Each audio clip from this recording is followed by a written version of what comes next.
Hello friends, तो आज हम क्लास 10 चैप्टर इलेक्ट्रिसिटी का पार्ट 4 करेंगे। मैं आपको पहले बता दूं कि सारे क्वेश्चंस मैंने एनसीईआरटी के एक लाइन से लिया हुआ है कि जितने भी कॉम्पिटिटिव एग्ज़ाम्स होते हैं उन सब में एनसीईआरटी के ही क्वेश्चन पूछे जाते हैं।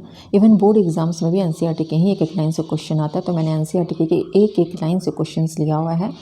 जो लोग भी टीचिंग एग्ज़ाम्स का प्रिपरेशन कर रहे हैं उनके लिए बहुत ही ज़्यादा बेनिफिशियल है। तो चलिए हम चैप्टर की तरफ देखते हैं। चैप्टर इलेक्ट्रिसिटी में क्वेश्चन नंबर 1 है, the dash is the work required to transfer a unit charge between 2 points. तो हमारा आंसर होगा इलेक्ट्रिक पोटेंशियल डिफरेंस। ठीक है, the electric potential difference is the work required to transfer a unit charge between 2 points. ऐसा unit for measuring electric potential difference, ऐसा unit क्या होता है? तो वोल्ट वी। क्वेश्चन नंबर 2 है, a potential difference of 1 volt between 2 points in a current carrying conductor can be explained as. ठीक है, तो दो करंट कैरिंग कंडक्टर उनके बीच का जो पोटेंशियल डिफरेंस है 1 वोल्ट का, उसको हम किस तरह से एक्सप्लेन कर सकते हैं? तो हमारा आंसर होगा जूल पर कूलम। क्लैरिफिकेशन में देखिए, 1 volt is the potential difference across 2 points in a conductor when 1 joule of work is required to move a charge of 1 coulomb between them.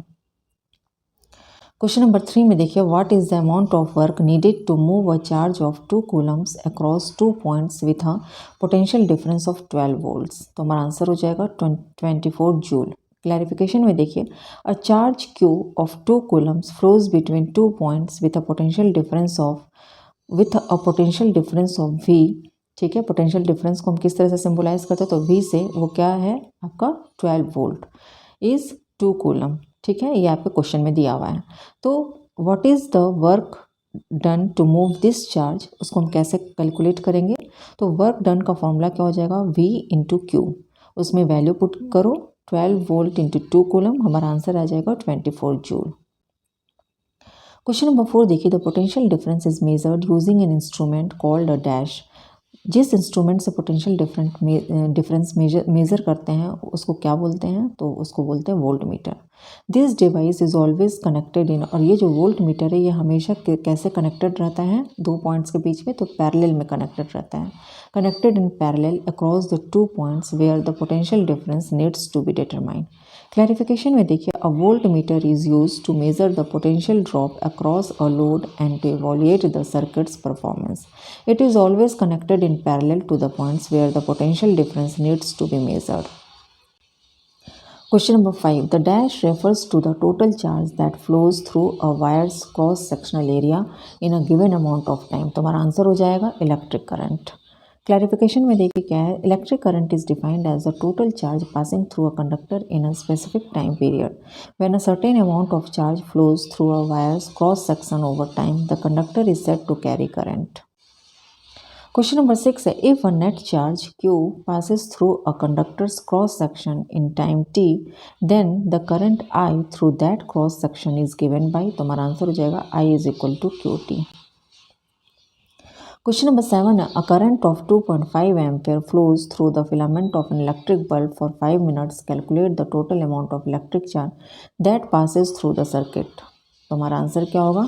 I is equal to 2.5 ampere दिया हुआ है, T is equal to 5 minutes that is 300 second दिया हुआ है। तो electric charge is defined as, electric charge को हम कैसे डिफाइन करेंगे, कैसे कैलकुलेट करेंगे? तो Q is equal to IT होता है, that is equal to 2.5 ampere into 300 second, that is equal to 750 coulomb. Question number 8 देखिए, an instrument called dash is use to measure the electric current in a circuit. It is always connected in dash with the circuit where the current is being measured. तो हमारा answer हो जाएगा ammeter. वो instrument जो कि किसी भी circuit में इलेक्ट्रिक करंट को मेजर करने में यूज़ किया जाता है उसको हम एमीटर कहते हैं। और उसको कनेक्ट कैसे करते हैं सर्किट के साथ? उसको सीरीज में कनेक्ट करते हैं, जबकि वोल्ट मीटर को पैरेलल में कनेक्ट करते हैं। ठीक है, तो ये याद रखना है। क्लैरिफिकेशन में देखिए, an ammeter is an instrument use to measure the electric current in a circuit to assess its operation. It must be connected in series with the load as connecting it incorrectly can cause the ammeter to mail function.